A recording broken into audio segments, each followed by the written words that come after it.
Sous le soleil de plomb du Sahel, Kofi et Amina marchaient en silence le long de la piste poussiéreuse qui reliait leur village à la grande route. À 12 ans, leur préoccupation aurait dû se limiter aux jeux près du puits ou aux leçons de l'école de fortune, mais l'air était devenu lourd de menaces invisibles. Depuis quelques semaines, les anciens parlaient à voix basse le soir, les visages marqués par une angoisse que les enfants ne parvenaient pas à déchiffrer. Les rumeurs de convois armés et de terres brûlées circulaient comme un venin. Kofi serrait contre lui un petit sac contenant tout ce qu'il possédait, tandis qu'Amina regardait l'horizon avec une maturité forcée. Ils sentaient que leur enfance s'effritait sous leurs pieds, emportés par le vent sec de l'harmattan qui apportait des échos lointains de tonnerre, qui n'étaient pas causés par la pluie, mais par la violence des hommes. Le village, autrefois vibrant de chants et de couleurs, était devenu un lieu de murmures et de regards fuyants derrière les murs de terre. Les deux enfants observaient les camions de soldats passer sans s'arrêter, soulevant des nuages de poussière rouge qui stagnaient longtemps dans l'air immobile. Le père de Kofi, un forgeron respecté, avait cessé de battre le fer, passant ses journées à fixer le sol, les mains tremblantes d'une impuissance révoltante. Amina voyait sa mère cacher les provisions de mil sous le plancher, lui interdisant de sortir après le coucher du soleil. Il ne comprenait pas pourquoi les adultes avaient peur de l'ombre, ni pourquoi la joie semblait avoir déserté les places publiques. La situation leur échappait, mais le poids de l'incertitude pesait sur leurs épaules comme une cargaison trop lourde pour leur corps frêle, marquant le début d'une transformation intérieure profonde et douloureuse. Un matin, le silence fut brisé par le cri strident d'une alarme improvisée, réveillant Kofi en sursaut dans l'obscurité de sa case. Des hommes aux visages dissimulés par des chèches noires envahirent l'espace sacré de la communauté, exigeant des tributs et de la main-d'œuvre pour une cause obscure. Amina fut témoin de la capture de son frère aîné, emmené de force vers une destination inconnue sans aucune explication. Les deux amis se retrouvèrent près de la rivière asséchée, les larmes sèches, partageant une incompréhension totale face à cette cruauté gratuite. On leur demandait maintenant de se comporter comme des adultes, de protéger leur famille et de faire des choix impossibles entre la soumission et la fuite. Ils étaient plongés dans un conflit dont ils ignoraient les enjeux politiques, victimes collatérales d'une guerre d'adultes qui dévorait leurs rêves avec une voracité effrayante et insatiable, sans aucun remords. Kofi et Amina décidèrent qu'ils ne pouvaient plus rester simples spectateurs de leur propre destruction. Ils commencèrent à organiser de petites missions secrètes pour transporter des messages entre les familles isolées, utilisant leur petite taille et leur apparente innocence pour déjouer la surveillance des miliciens. Ils apprirent à lire les signes de la brousse, à se cacher dans les hautes herbes et à décoder les bruits de la nuit. Ce jeu dangereux devint leur seule réalité, une manière de reprendre le contrôle sur un monde qui tentait de les briser. Malgré la peur constante qui leur nouait le ventre, une solidarité indéfectible naquit entre eux,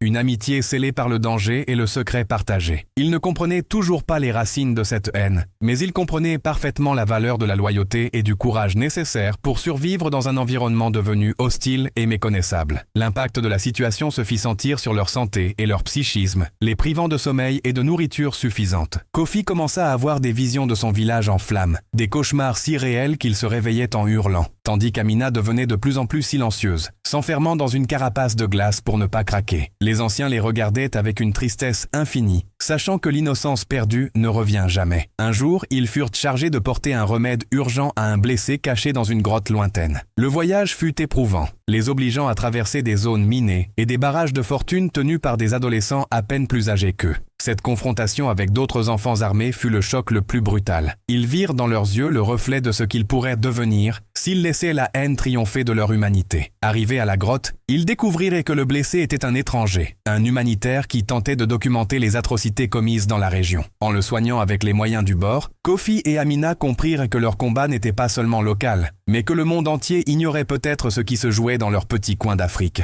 L'homme leur confia une petite caméra et des journaux intimes, les suppliant de les mettre en sécurité en cas de malheur. Cette nouvelle responsabilité leur donna un but précis. Ils n'étaient mis plus seulement des victimes, mais des gardiens de la vérité. La transition entre l'enfance protégée et le rôle de résistant fut soudaine et irréversible. Ils se sentaient investis d'une mission sacrée, celle de témoigner pour ceux qui ne le pouvaient plus, transformant leur terreur en une force tranquille et déterminée malgré l'obscurité grandissante. La traque commença lorsque les miliciens se rendirent compte que des informations fuitaient hors du secteur contrôlé. Kofi et Amina durent s'enfuir dans la savane, poursuivis par des prédateurs humains plus féroces que les lions. Ils marchèrent pendant des jours, jours, s'abreuvant de racines et dormant à tour de rôle sous la voûte étoilée qui semblait être le seul témoin de leur calvaire. Chaque bruit de moteur les faisait trembler, chaque envol d'oiseaux les mettait en alerte. Ils traversèrent des villages fantômes où la vie s'était arrêtée net, laissant derrière elle des traces de repas inachevés et des jouets abandonnés. Cette vision apocalyptique renforça leur volonté de survivre pour raconter l'horreur. Ils ne comprenaient pas comment l'homme pouvait être capable de telles horreurs envers son prochain. Mais ils apprenaient que la survie était un art de chaque instant qui exigeait une vigilance absolue et une endurance inhumaine. Une nuit d'orage, ils trouvèrent refuge dans une école abandonnée, les murs criblés d'impacts de balles servant de tristes décors à leur repos précaire. Amina trouva un vieux livre d'histoire et commença à lire à haute voix pour couvrir le bruit du tonnerre, cherchant dans le passé des réponses à leur présent chaotique. Kofi l'écoutait, les yeux fixés sur la porte, tenant fermement la caméra contre son cœur. Ils réalisèrent que leur continent avait traversé de nombreuses tempêtes, mais que la résilience était inscrite dans leur ADN. Cette prise de conscience leur apporta une paix étrange au milieu du chaos. Ils n'étaient pas seuls. Ils portaient en eux l'espoir de tout un peuple qui refusait de mourir en silence. La pluie nettoya symboliquement la poussière de leur peau, mais ne put effacer les cicatrices invisibles gravées dans leurs jeunes âmes par tant de mois de souffrance. Au matin, ils furent encerclés par une patrouille, mais au lieu des rebelles, c'étaient des casques bleus de l'ONU en mission de reconnaissance. La délivrance était enfin là, mais le soulagement fut teinté d'une amertume profonde. En remettant les preuves qu'ils avaient protégées au péril de leur vie, Kofi et Amina ressentirent un vide immense. Ils avaient accompli une tâche d'adultes, mais à quel prix? Ils furent évacués vers un camp de réfugiés où la sécurité physique était assurée, mais où le traumatisme commençait seulement à faire surface. On leur donnait à manger et des vêtements propres, mais personne ne pouvait leur rendre la légèreté de leurs 12 ans. Ils étaient devenus des héros malgré eux,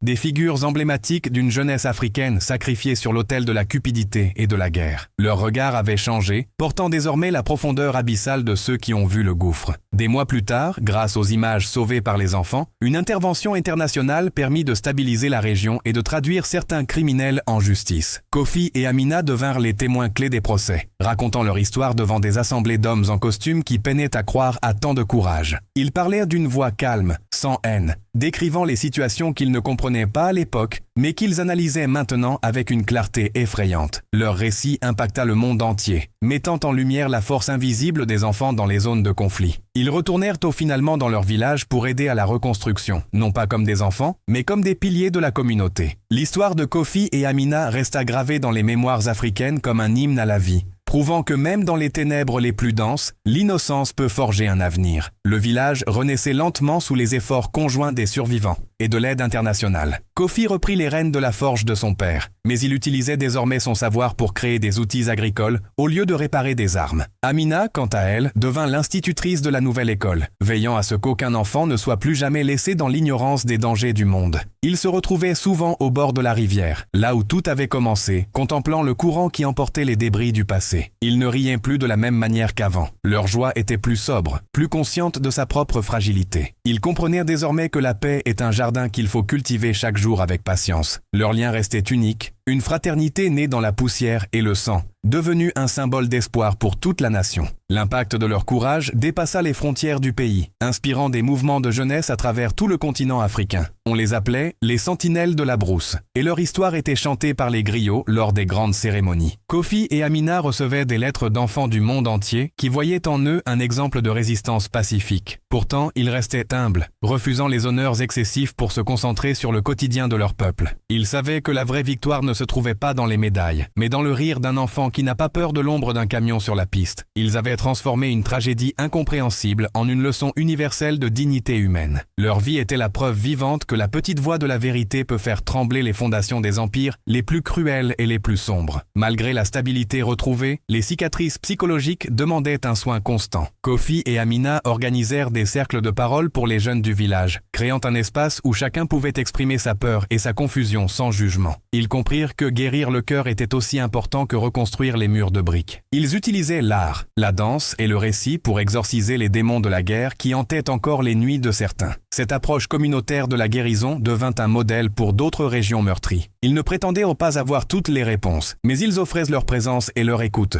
prouvant que la compréhension mutuelle est le premier rempart contre le retour de la barbarie. Leur maturité continuait de guider les anciens eux-mêmes, qui voyaient en eux la sagesse que la souffrance avait prématurément forgée au fer rouge de l'épreuve. Un jour, un ancien milicien, repenti et cherchant le pardon, revint au village pour demander grâce. La tension fut immense, et beaucoup voulurent la vengeance pour les crimes passés. Kofi et Amina furent appelés pour médiatiser la rencontre, un test ultime pour leur philosophie de paix. Ils se tinrent devant l'homme qui les avait autrefois terrifiés, non pas avec colère, mais avec une exigence de justice réparatrice. Ils imposèrent que l'homme travaille à la reconstruction du pont qu'il avait aidé à détruire, transformant la punition en acte de service social. Ce geste de justice sans haine marqua un tournant décisif dans la réconciliation du pays. Ils montrèrent que pour briser le cycle de la violence, il fallait une force d'âme que seule une compréhension profonde de la douleur peut donner. Le village comprit alors que la vraie puissance résidait dans la capacité à transformer un ennemi en un bâtisseur. La saison des pluies revint, apportant avec elle une abondance que le village n'avait pas connue depuis longtemps. Les champs de sorgho et de maïs s'étendaient à perte de vue, verdoyants et fertiles sous les cieux cléments. Kofi et Amina regardèrent les récoltes avec un sentiment de fierté accomplie, sachant qu'ils avaient contribué à protéger cette terre. Ils n'étaient au plus les enfants perdus de 12 ans,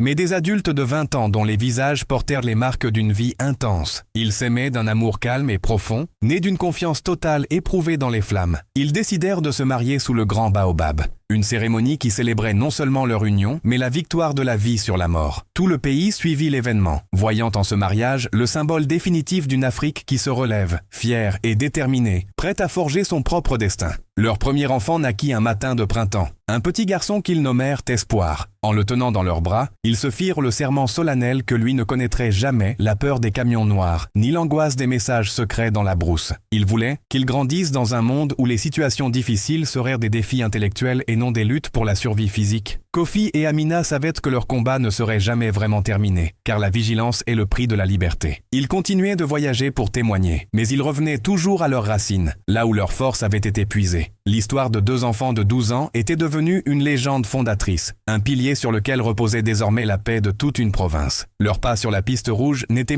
plus des fuites, mais des marches assurées vers un avenir radieux. Le temps passa, et les cheveux de Kofi et Amina blanchirent doucement, comme le coton dans les champs environnants. Ils devinrent les sages que tout le monde venait consulter de loin pour résoudre les conflits, ou trouver l'inspiration. Ils racontaient inlassablement leur épopée aux nouvelles générations, non pour glorifier la guerre, mais pour souligner la valeur inestimable de la paix et de l'innocence. L'impact de leur vie se mesurait maintenant en décennies de stabilité et de prospérité pour leur communauté. Ils avaient en vue des présidents changer et des frontières s'ouvrir, mais leur engagement restait le même. Protéger les plus petits. Ils étaient les gardiens d'une mémoire collective qui ne devait jamais s'effacer. Dans leurs yeux, on pouvait encore lire l'étincelle de ces enfants de 12 ans qui, un jour, avaient décidé de ne pas se laisser faire par un destin injuste et cruel. Un soir de pleine lune, assis sous la véranda de leur maison en briques, ils regardèrent les petits-enfants jouer dans la cour, insouciants et bruyants. Amina prit la main de Kofi et sourit, sentant la chaleur de sa peau rugueuse par le travail. Ils n'avaient non plus besoin de mots pour communiquer leur gratitude envers le destin qui les avait épargnés. Ils avaient transformé une tragédie africaine en une victoire de l'esprit humain. Le monde avait appris leur nom, mais ici, ils étaient simplement les grands-parents aimants qui racontaient les meilleures histoires. La situation qu'ils ne comprenaient pas autrefois était devenue la source de toute leur sagesse actuelle. Ils avaient appris que la compréhension vient avec le temps, mais que l'action juste doit être immédiate. Le silence de la nuit n'était plus terrifiant. Il était devenu une douce mélodie de repos mérité après une longue bataille. L'histoire se termine par une image de paix absolue sur le village qui ne dort plus dans la peur, mais dans la sérénité des justes. Les routes sont sûres, les écoles sont pleines,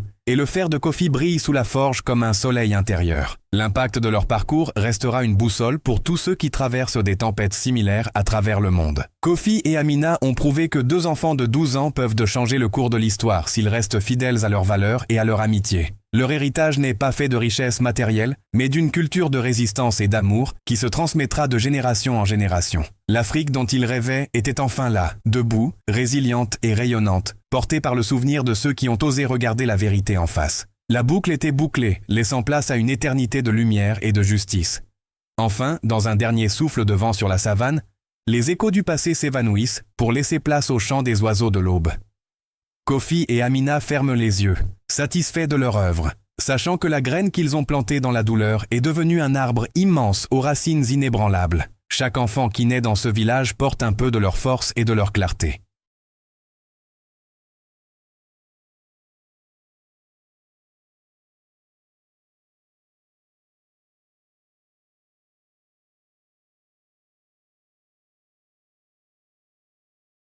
La compréhension est totale maintenant. La vie est un don précieux qu'aucune force obscure ne peut éteindre si l'on garde le cœur pur et l'esprit vaillant. L'histoire africaine impactante se termine ici, mais son influence continue de vibrer dans chaque battement de cœur de ce continent magnifique. Ils resteront à jamais les deux enfants qui, face à l'incompréhensible, ont choisi de devenir les architectes d'un monde nouveau, libre et fraternel, sous le regard éternel des étoiles africaines.